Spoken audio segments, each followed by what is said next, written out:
Hello, LoatheCast listeners. Regan here with a jerk story. I'll never forget the day that D.G. Witt told me, or should I say admitted, that he jerked a tuna. Now, I knew what he was talking about right away. I knew he wasn't talking about stroking a fish. He was talking about preparing it with Jamaican-style spices and sauces. But I can't wait to go fishing this year and catch a trout, bring it on down to DG's house, throw it on the kitchen counter and say, there you go, jerk this. Yeah, he'll probably stick it in his pants and go, look, a trouser trout. That's my jerk story. This jerk is off to breakfast. Peace. Hey, Ivy, you fish, don't you? Yes, I do. How do you fish a river? Well, you jig the river, which jigging the river is a continuous series of short jerks. And it attracts the fish, and they bite. You, in turn, bite them. Nice. So, there it is. All right, I'll tell you why I'm a jerk. I'm a jerk because the only reason I'm calling right now is because I want to have my name entered into the hat for the free drawing for the new Lowe's Music Volume 2 disc. That need up some of the minutes that Jason paid for. Actually, I don't really give a shit. Don't bother, don't enter me. I don't want to. I don't want to disc. I've heard it all before, and it sucks. So, fuck it. Never mind.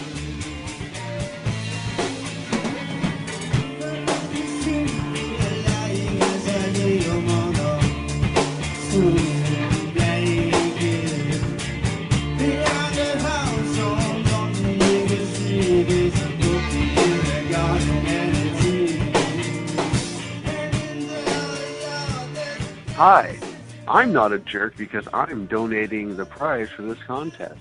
However, I guess I am a jerk because if I win, I'm keeping it.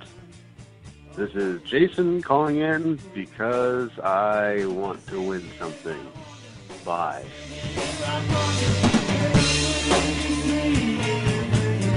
Hey, where's your hooch? Okay, I have often had involuntary jerks because I have epilepsy. And all my jerks have been... Sometimes my whole body will jerk around without my control. Yeah, why don't you tell us a little more about your condition? Well, I'm. Don't mind. Okay. It all started. Please don't say it that way.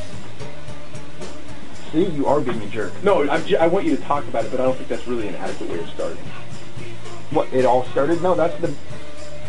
Hey, have you ever seen a movie or a TV show or a book and he says, hey, it all started back when...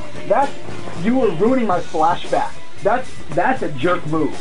No, I'm just... I was about to go into another fucking I was way. about to go into a flashback. Be a little more imaginative. No, I was about That's all I'm asking. It all started when... It's like that South Park episode where Carter keeps trying to have the flashback it's bland, and then... it's stale. Start with something else. So it's my sex life, but I'm not complaining. You start with something else. No, you can't. You want to start with it all started when? My story begins in a trailer and dress show. Oh, wait, I'm telling your story now. Excuse me. Pardon me. Alright. I was born in a rice field in Vietnam. Oh, wait, it was Korea. I was born in a rice field in Korea born to a prostitute mother and a slightly mentally retarded farmer father. One of them was a politician, I can't remember which. It all started when they couldn't afford to feed me. I was a fat baby.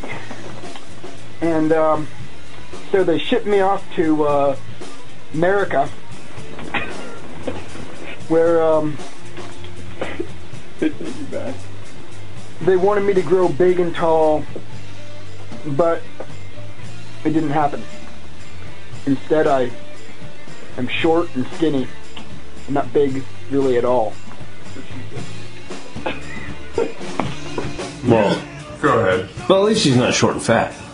Well, that's right. We take it lessons we can. I just wanted to mention that behind all of that has been the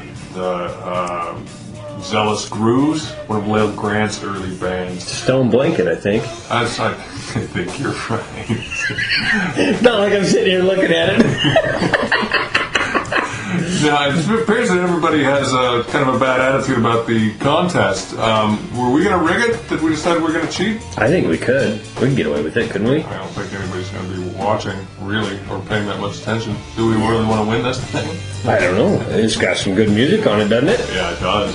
Well, But wouldn't that make us real jerks if we cheated in our own little drawing? You're a jerk anyway, Pat. Well, same to you, but more of it. Yeah.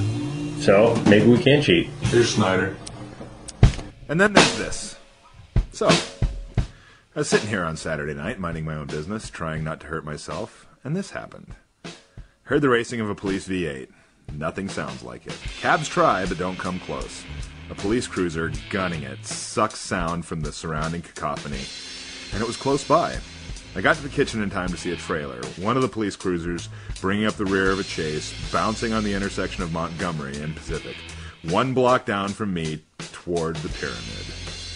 There were several cars there, or so I gathered from the light show down there.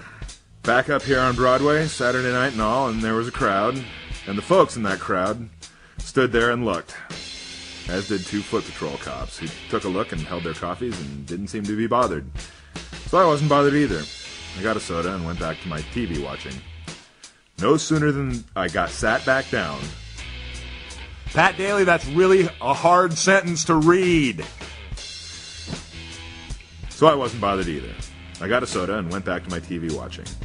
No sooner than I got sat back down than I heard firecrackers. No, they weren't firecrackers. I knew that.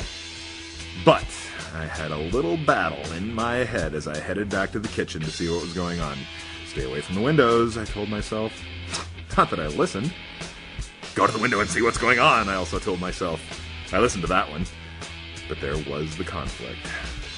In the past, one time I saw 30 cops just down from my windows with guns drawn on a bad guy parked just out there on the curb.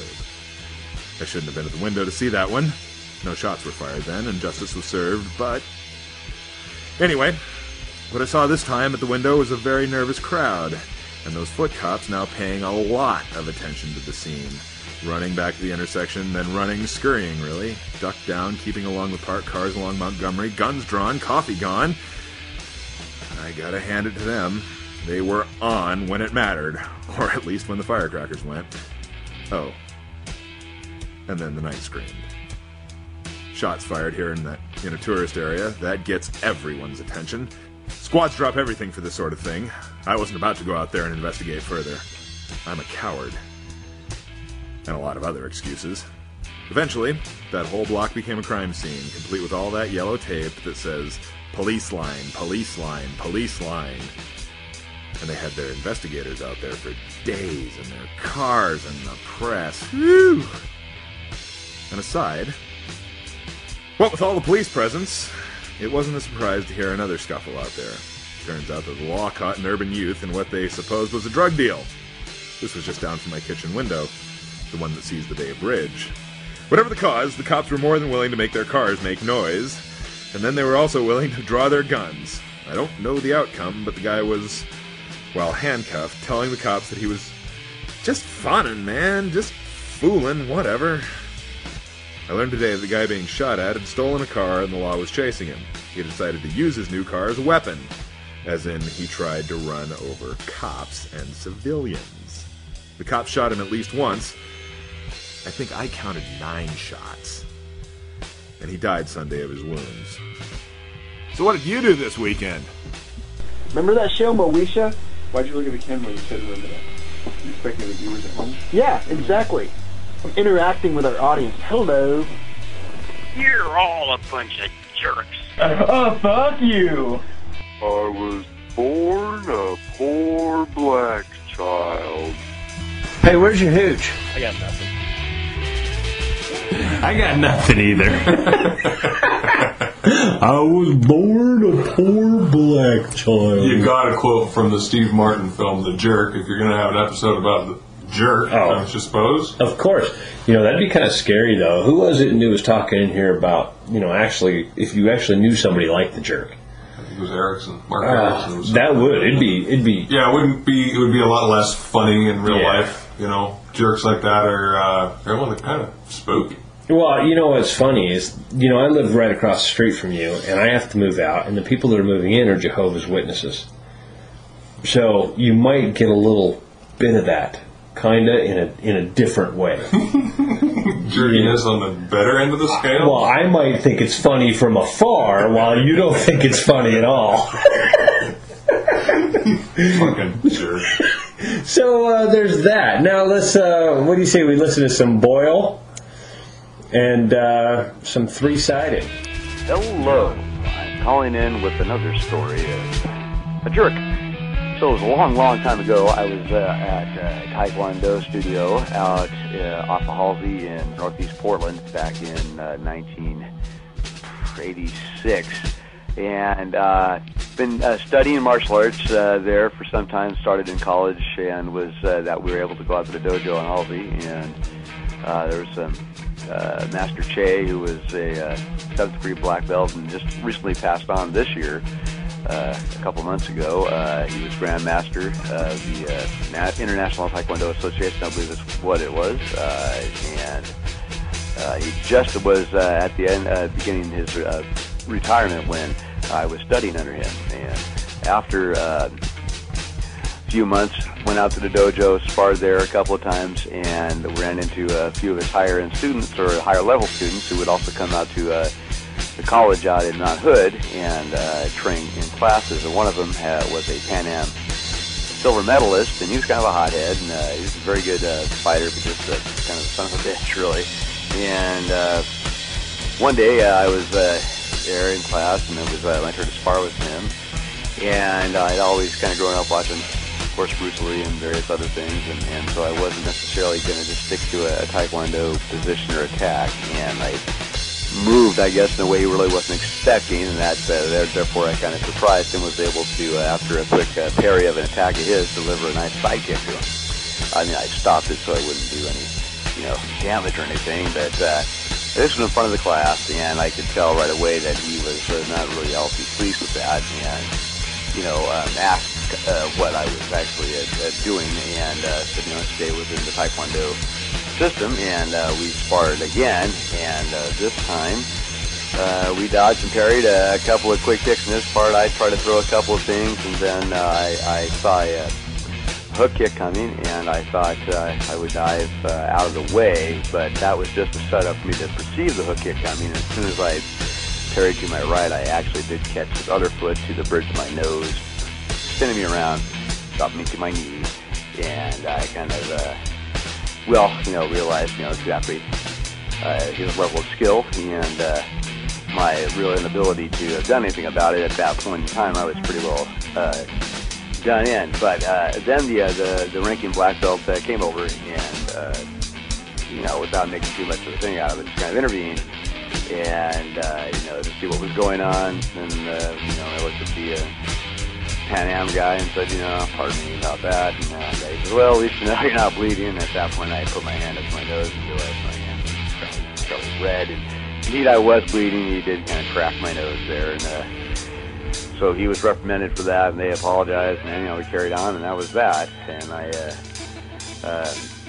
want to say that, in retrospect, as an instructor, he was a real jerk. And that's that. Thank you, and goodbye. Thanks, Dave Boyle. That was another great jerk story. Jerk. So that's it for part 3, yeah? Yep. Stay tuned for part 4 and the drawing.